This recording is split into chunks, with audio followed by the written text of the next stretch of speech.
your Star Trek Prodigy reactions, and the Paramount Plus plan.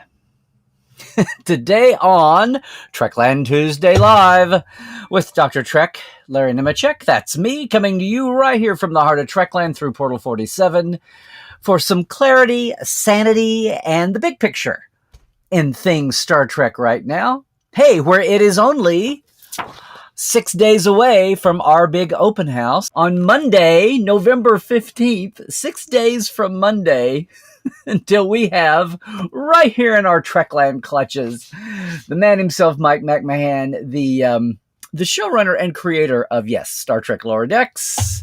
There we go. That's Monday night. You want to go over to LarryNemecek.com/open house and get in now for the door prizes, the open mic, mini roundtable, and of course an hour or more maybe with Mike.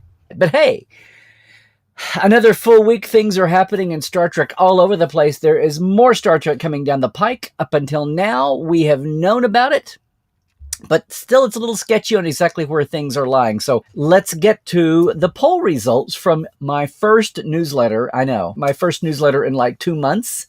Excuse me. Sorry. Don't ever say I spam, folks. We've got some great Patreon folk that are helping us out. I want to thank them in just a little bit. And if you're new, buckle up. You might learn something.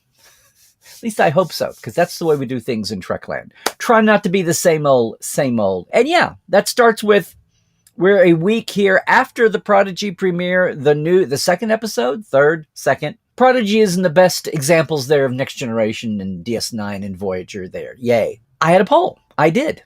In my Star Trek, in my Trekland newsletter. And if you're not on my list, jump over to LarryNemecek.com, click in my list, because you could do cool things like this. So last week, the first newsletter I've had since Vegas. Oh my gosh. I asked folks, what's been your reaction to Prodigy? Now, that went out on Thursday. So the 1 hour pilot, Lost and Found, and then last week's second episode, the first follow-up, was out. Right off the bat, what was your reaction? So I didn't have a big reaction on this, but maybe like 0.5% back. I probably hit a lot of people snoozing that never expected to see my news again. But it was, there's a clear trend here, all right? I asked folks, basically, what's been your reaction to Prodigy, whether you were subscribing to Paramount Plus or not. And even within that, what's been your range of reaction? No one in this sample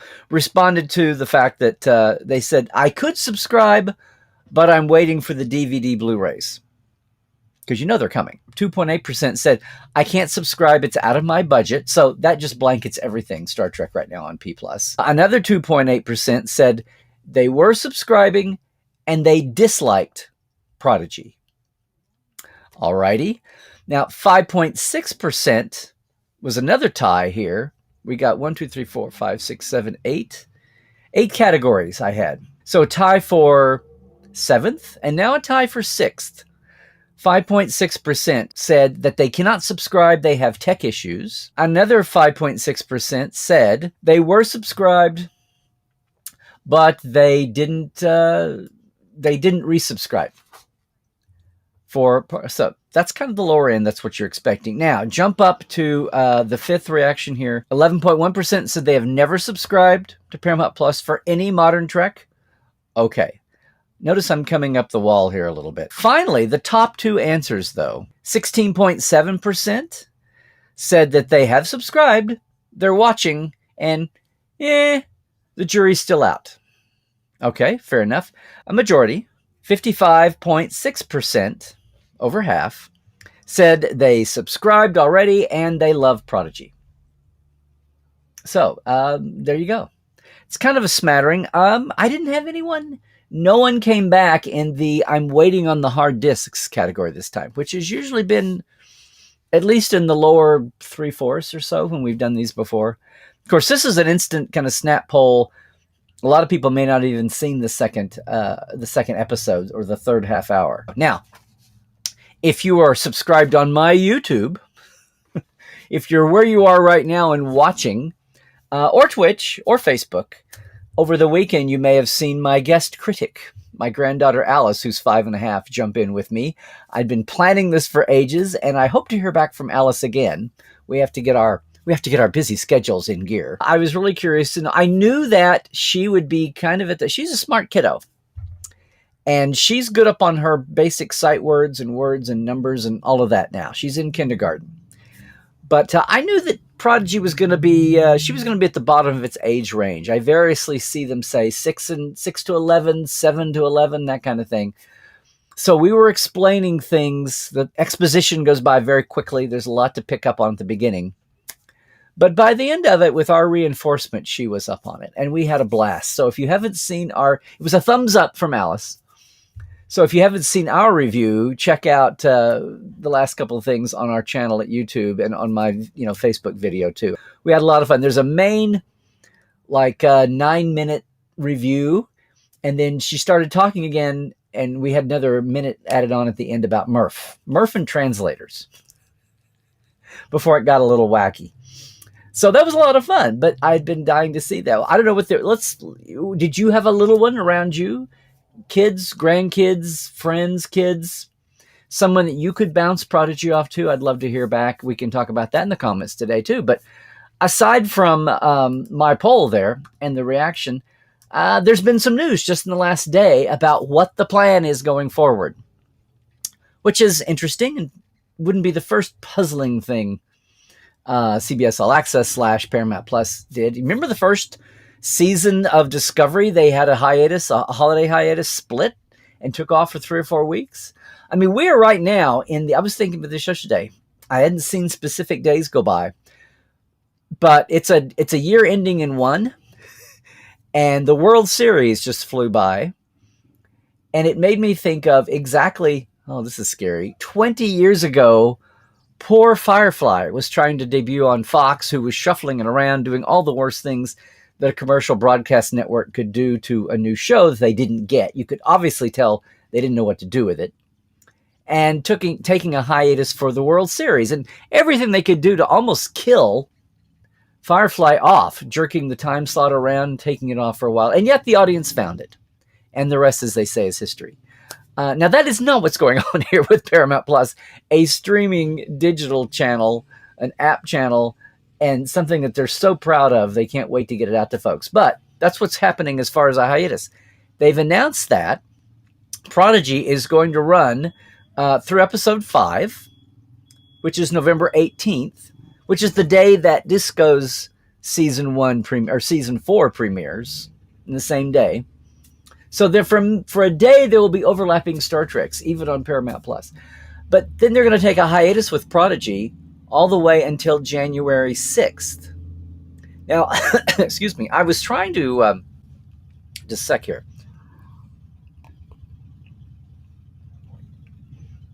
I was trying to reconfirm, I think it's 12 episodes, not 13. I think the years that Discovery had 15 and 14 and 13, those were add-ons. It might be 13.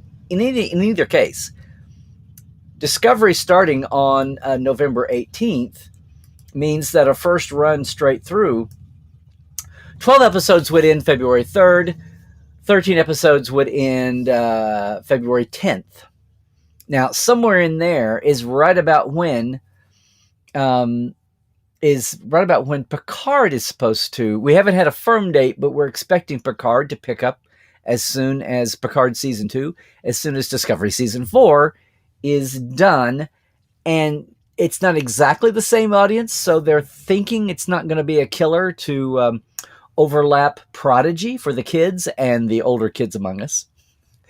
With that partly, but still, they've announced a hiatus, taking off from November 18th, episode 5, and not having episode 6 of Prodigy back until January 6th, which lets about half of the Discovery season go by, with a second season to come. What's interesting, though, is they've split this up with not one but 2 hiati. So we're going to have the first 5 Prodigies through November 18th, take a hiatus, come back with the next 5, January 6th through February 3rd. That's definitely overlapping the back end of leaving Discovery's fourth season to premiere for a few weeks on its own, but then coming in with Discovery's 8th episode for its 12 or 13 run and overlapping the back end, then running 10 episodes, still calling 11 through 20 season 1, but with an unspecified comeback time. In other words, letting Picard run, apparently, and then coming back after Picard runs its course for more Prodigy, or not. Because by then, we're slowly getting over all the interruptions, delays that the COVID pandemic caused. But what will be going on? Will that be when Strange New Worlds, my God, you would think so, premieres right after Picard? Because that would be, middle of February. That would be middle of February, then March, then April. We might have Strange New Worlds consecutively in May, early May. We'll see. Will they wait Prodigy's back first season, the back end of season 1, the last 10, until after Strange New Worlds run, or will they overlap? This is the international sign for overlapping channels, overlapping programming. We're just asking these questions. We've got the next few weeks, though. We do know what Prodigy is doing. We know Discovery is going to be having some time clear and then overlapping, and then apparently out of the way for Picard to premiere. How much are these audiences even overlapping? Will Prodigy go crazy and shoot through the roof? Will there always be a certain adult audience who doesn't care about Prodigy? Will Prodigy become so cool and canon revealing that, and updating characters? You're expecting that with Lower Decks, and especially with Picard. But my God, we've already got Chakotay coming. If you're paying attention to the Twitters going by, you may know that there's at least one other legacy character showing up. Well, okay, we've, at least another one showing up. Maybe there'll be more. Maybe Prodigy will be too much for the adults in the room to ignore. Obviously, they're feeling good about overlapping it for at least a few weeks there at the tail end of Discovery. Supposedly, what the season has enough momentum that they think you can juggle the kids' half hour and the adult 1 hour. Well, we'll see. It's an interesting bit. So this news detail just came out here in the last day or so. We've confirmed here the Canadian plan. The Canadian plan for Prodigy is CTV Sci-Fi Channel in Canada, also streaming on Crave. Now, they keep saying Paramount Plus is in Latin America, the Nordic countries, and Australia. I keep hearing from people in Mexico saying they're not sure where to see it. Of course, that means that the UK and continental Europe are still out of the whack on Paramount Plus, for Prodigy at least, because they're getting the Paramount Plus programs in a hodgepodge of ways. Picard, and we're set on Picard and Discovery. They're fine for most of the country, most of the globe. They're set the way they've been doing, and a day late. And the plans for Paramount Plus for Prodigy are the same. It's the day later in the countries where they're saying, on Fridays. And it will be in Europe next year, thanks to a Paramount Plus and Sky partnership. So it's coming next year. If you don't have fan friends in the US who are getting it to you, like decent fan friends would do, in the old days when people shipped VHS tapes across to Europe to get the word out. They're overlapping a week, letting Discovery have some room to breathe, if nothing else in the eyeball universe, out here where we're all pontificating about everything. But hey, boom. Prodigy seems to be doing real well. In fact, I'm going to jump ahead and share some of the Parrot analytics just about Prodigy with you. No, Prodigy did not make the top 10 streaming in the US, but here's the growth curve. We were watching the Prodigy numbers from Parrot. And again, Parrot Analytics, it's a company out of New Zealand originally. They've tried to come up with a metric, an algorithm looking at the internet only, public access internet, because Paramount Plus, like Hulu and Netflix and everybody, keeps numbers to themselves, unlike the old school broadcast ratings, which were like the Nielsen's, which were done to set ad rates, and everybody was being transparent about it. what's the popular shows that can charge more for their commercials? It's all a moot point. It's a whole new paradigm with streamers. The poor lay audience is trying to get a handle on what's popular and not. They're stepping into that, have done so here for like 12 years. We've been following them since Discovery. This audience demand expression is just looking at all the mentions online from whatever source, from whatever attitude. And here's the thing.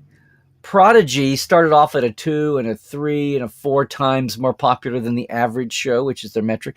Prodigy this last week was up to 11.2, which means that over 30 days, it's at 11.2. It's now up in that outstanding range. It's in the outstanding upper 2.7% of all shows metric.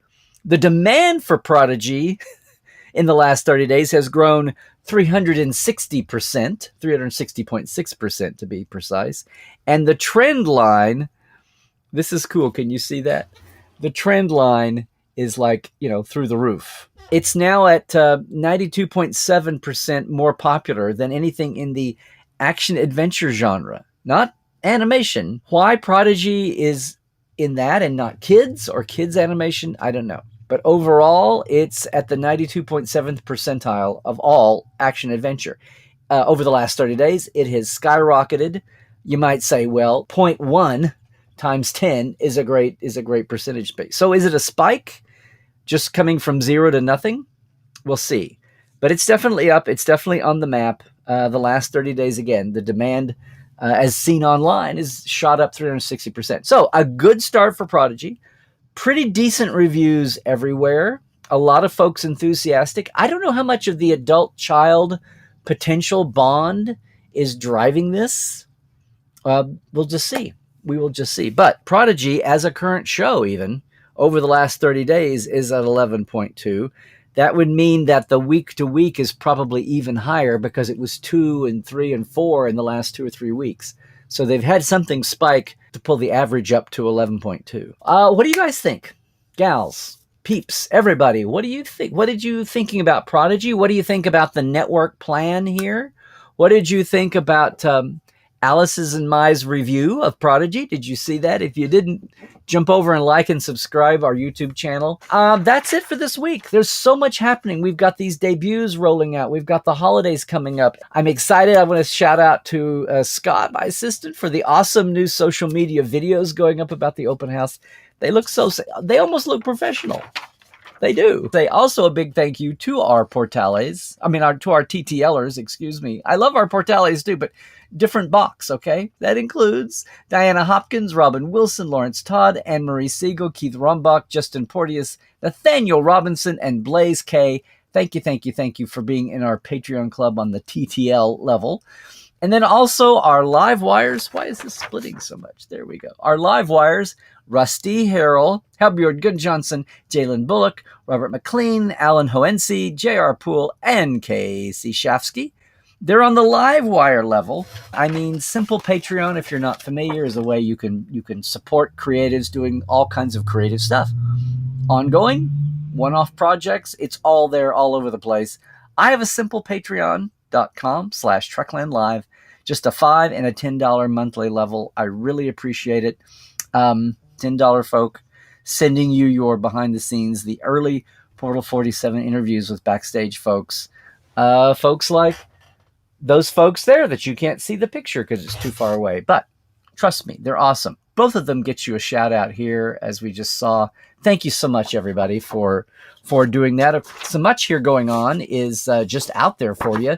Today, another great episode of the Trek Files over at Roddenberry, roddenberry.com, the podcasts, or just on Facebook. That's where our digital paper, our homework, our actual files are. This week, it's another conversation with someone you've never heard from, but had so much to do with getting you Star Trek, Don Beck, who worked in sales and marketing and promotion, and that sounds boring, but believe me, it's not, especially the way Don tells it. If you were around in the 80s and the 90s, and yeah, even into the aughts, from the VHS tape days through Next Gen, through the beginnings of UPN, the DVD bonus features, all kinds of cool stuff. Don has stories. We talk longer than we should this week again on the Trek Files. Go check that out, okay? Trek Files on Facebook. podcast.roddenberry.com. And you ought to check out all the Roddenberry podcasts now. There are new ones coming and popping up. And yes, Life Support Live. Go check out our Facebook page. It's Dr. Trek and Dr. Ali, boldly going through uncertain times. We geek out on Star Trek and then give you some daily living tips along the way. It's very lightweight mental health, okay? So don't get scared. Don't get spooked.